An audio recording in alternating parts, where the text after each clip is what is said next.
This video is brought to you by my two books, Practical Music Theory for the Rock Guitarist and The Blues Guitar Bible. Want to learn about modes, harmony, scales, chord substitution and keys? Or maybe you're interested in supercharging your blues guitar rhythm and lead chops. Whatever you're interested in, I guarantee you will be hitting the fast lane to progress with either of these works. Both feature video demonstrations and tutorials, loads of tabs and jam tracks to play along with, and I promise you, everything is explained in crystal clear plain English. Check out the links in the description for more details.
Hello chaps, welcome once again to John Robson Guitar Tuition. As always, I do hope you're well. That was me just getting my kind of 80s vibe on a little bit, and if you couldn't tell, what I was trying to do there was get as close as I possibly could to the famous Tom Scholz Boston Rockman guitar sound. And I know what you're thinking. You're probably thinking, yes, John's probably been out and bought one of these things here, this MXR Rockman X100 pedal. As I'm recording this video in late January, this is the hot new ticket. This is the piece of kit that they're all talking about. There's loads of YouTube videos on this pedal from all of the usual suspects, and you know, it is being promoted as the way to get that sort of famous 80s Tom Scholz Rockman guitar tone. But is it the only way to do it?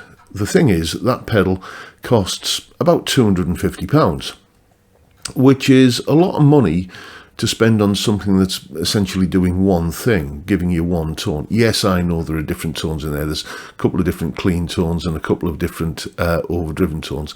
But essentially, it is just that Boston Tom Scholz Rockman tone. And, you know, when you look at it, what does that tone consist of? Well, I remember an interview, I think, with Tom Scholz back in the day when he was talking about the Rockman back in the 80s, and he was saying it basically replaced all of his old Marshall amps and all the other gizmos and stuff that he used to use. Right, okay, so I've got any number of different ways of getting a Marshall amp tone. The Blue Guitar Amp 1, the Jim's 45 pedal, and other ways I can do it as well. Guitar rig springs to mind. So I've got that bit covered, and you know, it's heavily compressed. Well, I've got compressors that I can use to achieve that part of the tone. There's a strong spike in the mid-range at about 1K. So yeah, okay, so you're going to need an EQ for something like that. Well, I've got EQs that I can use for that. And chorus, again, got that covered. So basically all of the different elements of the tone I've got covered, and I didn't use the Rockman X100 pedal for any of that demo there because I don't have one. I was using Guitar Rig all the way throughout, and if we just go and take a look at Guitar Rig, this is on the Native Instruments website. It costs about £179. I don't know if you can see my mouse pointer hovering around here on this. You probably can't. But if you look in the bottom right-hand corner, you can see there £179 to buy from new, or if you're just updating the Guitar Rig 6, which is what I was using actually, then you can do that for £89. So it's still not exactly an impulse buy. It's not something that's cheap, but the thing is, it's cheaper than the pedal, and it does countless other things as well. Here's a little bit of an explanation on how I dialed in those tones in that demo at the start of the video. Okay, then let's begin with the crunchy power chord tone that the tune started off with. Reading an interview with Tom Scholz way back in the 80s, I think it was around about the time the Third Stage album came out, he'd said that the Rockman itself replaced all of the Marshall amps that he'd been using up to the point where he had the Rockman available. So as you can see, I went with a Marshall amp simulation. This is basically supposedly a JCM 800, which is a little bit, period incorrect for that first Boston album, but out of all the Marshall sims in Guitar Rig, this is the one that just floats my boat the most, to be honest with you. So basic amp tone is a Marshall with the matched cabinet there. As soon as you select this amp model in Guitar Pro, it automatically loads that that impulse response there. A very strong EQ peak at about 1K. You can see that's at 921K, but that sort of range there, just kind of really dialing in the mid-range like that. The other thing that's apparent about like the Rockman tone is that it's very heavily compressed. So you can see I've got a stomp compressor there, effectively like having a compression pedal going into the front of the amp. So we've got the EQ going into the compressor going into the amp, and then this choral modulation effect here, which is just a nice stereo chorus. Gives you that very sort of 80s, kind of stereo chorus sound. Then with all of the gain and everything that I've got going on the amp, and the compression, it did get a little bit noisy. So you can see I've got noise reduction here. There's various different delays and stuff that I use in Guitar Rig, but this is I think the one that just kind of does the best job for this kind of thing. Simulation of the old Roland Space Echo there, basically a tape echo thing.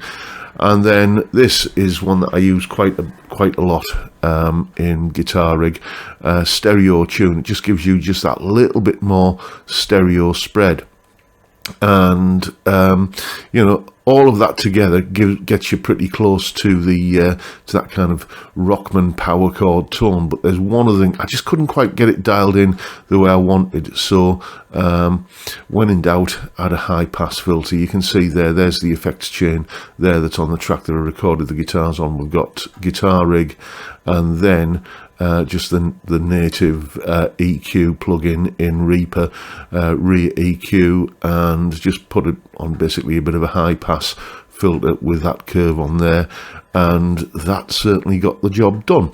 Let's have a listen to that tone in isolation.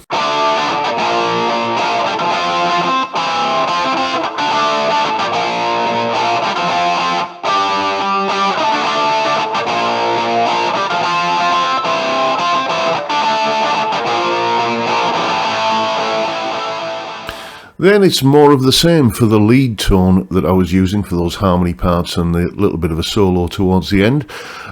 Same amp model. You can see the main difference is I've got this switchable boost on there, which is basically just kind of gives it a little bit more gain.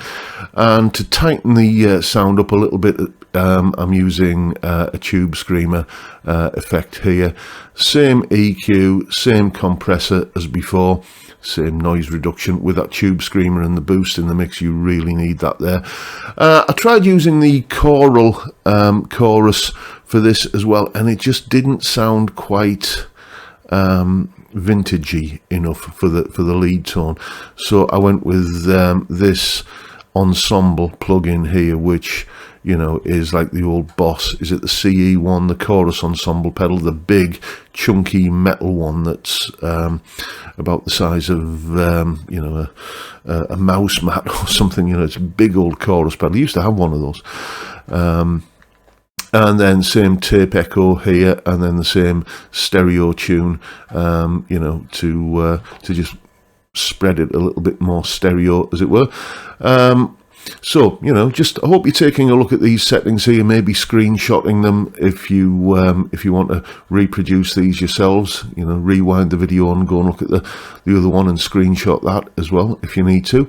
But let's hear what this one sounds like in isolation.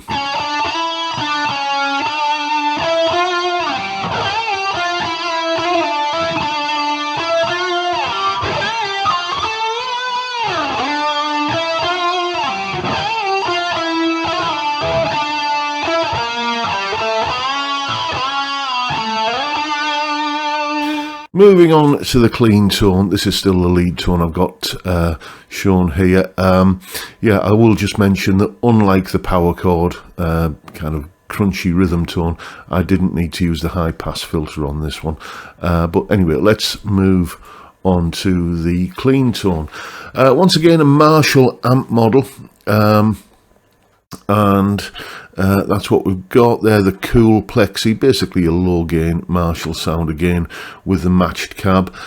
Compressor again, same stomp compressor, and basically the same EQ curve on the equalizer. You may have noticed that the compressor and equalizer are the other way around in the signal chain here. Don't know why that is. That was an oversight on my part, but I ended up getting the sound that I was after anyway. We're back to the choral chorus plugin again. There you can see all of these things are, by the way, just part of Guitar Rig 6. So if you've got Guitar Rig 6, then you have access to all of these things I'm talking about here. Apart from the high pass filter, that is just, well, that comes along for the ride. If you're recording in Reaper, that's available as a plug-in there. Anyway, same choral setting there on the classic chorus preset.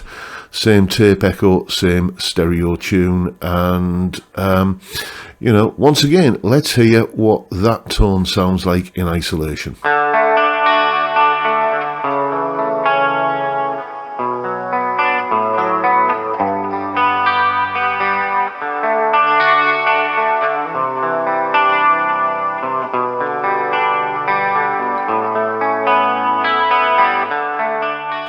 And I forgot to mention that this tone has that same high pass filter on it again there, just to kind of make it sit in the mix a little bit better, you know, and just re-emphasize. Let's go back to this here, the fact that, I mean, we're cutting a lot of the low end out on this equalizer anyway, but that just thins the sound out nicely and makes it not get in the way of like what the bass and everything's doing. So those are the settings I was using to get, I think, pretty close to the Tom Scholz Rockman tone. So I think I got pretty close to the to that iconic guitar tone. You will notice that when you hear those tones in isolation, they do sound rather thin. You know, I first noticed this relatively recently, actually, when I watched a Rick Beato video a couple of 3 years ago, where he was breaking down, you know, what makes this song great, where he did the whole kind of breakdown of More Than a Feeling, and you hear the Tom Scholz guitar tone in isolation, and it sounds, guess what, rather thin, but it fits into the mix really rather well and doesn't get in the way of the bass or any other things like that. It just you know, it might sound a little bit anemic in isolation, but in context it works. And I think, as I say, I got pretty close to it using just things in Guitar Rig. If you are of a technical, not shall we say, of a technical persuasion, then don't worry, I've done all the fiddling and faffing around for you already. All you needed to do, as I said in that previous clip, is just screenshot what I was doing, install Guitar Rig, and just, you know, kind of draw around the templates that you can see in this video. And don't forget, there's a full tab for the piece of music at the start of the video in both Guitar Pro and PDF formats, along with a clip of me playing it and the backing track to play along with, and I'll put that little explanation clip up there as well. All of that is up on my Patreon page. There's the address, link in the description. As I'm sure you know by now, it's $3 or about £3 a month to get access to all of these additional goodies that go along with these YouTube videos. And of course, a massive thank you to everybody who supports me in that or any of the other ways, all of which are also downstairs in the description. And that is pretty much it for today, folks.